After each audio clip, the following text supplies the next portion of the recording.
Hello, my name is Frankie Puckett. I'm a resource teacher at Paintsville Elementary School. I've been there a little over 20 years. I'm sure you probably already heard that already, but it's okay. The name of this particular project is SEL Project Inspirational Lap Quilts.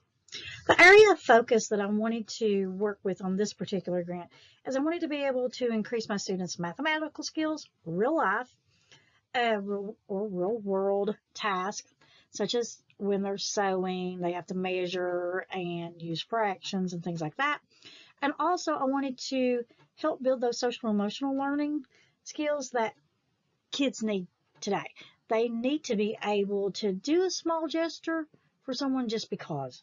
You know, we live in a society where sometimes compassion and empathy is not there. And I want to try to instill that in my students at a very young age.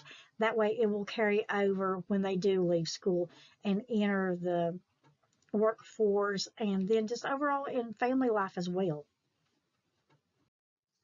Why did I choose this research topic? Is because I wanted to make sure to encourage compassion in my students. I mean, they are a blessing, and I want them to be a blessing to others as well. I want people to see them and know that, hey, they can do this. And I want them to know that they can do this and that they can feel good about helping others while learning skills at the same time.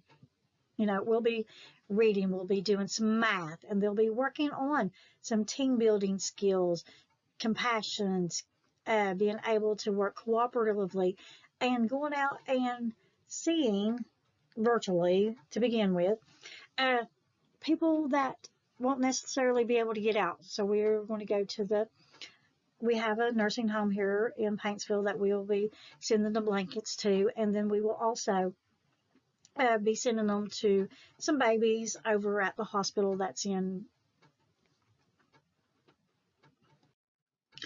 Okay, so some of the items that we are needing, of course, is the fleece blanket material. We're also going to have them come up with a design, and we're going to use the silhouette and the vinyl and the sublimation papers to put it on the blanket. That way, they've made it. They've taken ownership of it, and they thought, I want them to think that, hey, I did this. I made this. I did something good for somebody else without wanting anything in return. I think that we've gotten away from that, and I'm hoping that with this project, it will help my students to get a little bit closer to those type of skills and build those characteristics. I need storage containers, and we're also going to do our own printable cards. These are already printed, but I ordered blank ones so the kids can design the front of them for the recipient. The participants in this particular study, we're going to do 3rd through 8th grade.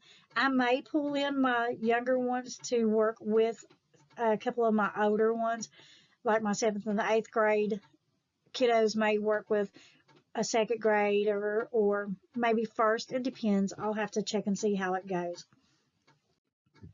The action plan that I want to do, like I said, a small act of kindness can go a long way.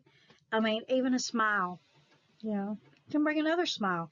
And that might be the only smile that they get today. And like with the lap blankets, we want to add encouraging statements on there, such as kindness is a major thing for me.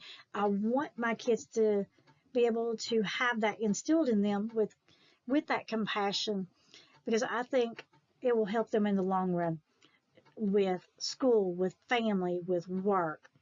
So just instilling those concepts and maybe help their siblings with it and other family members. I will measure this by a pre and post test on fractions and measurements, and also I will do a pre and post poll will be conducted to show what the students feels about helping others. How does one act of kindness help another? So basically, we're going to pay it forward.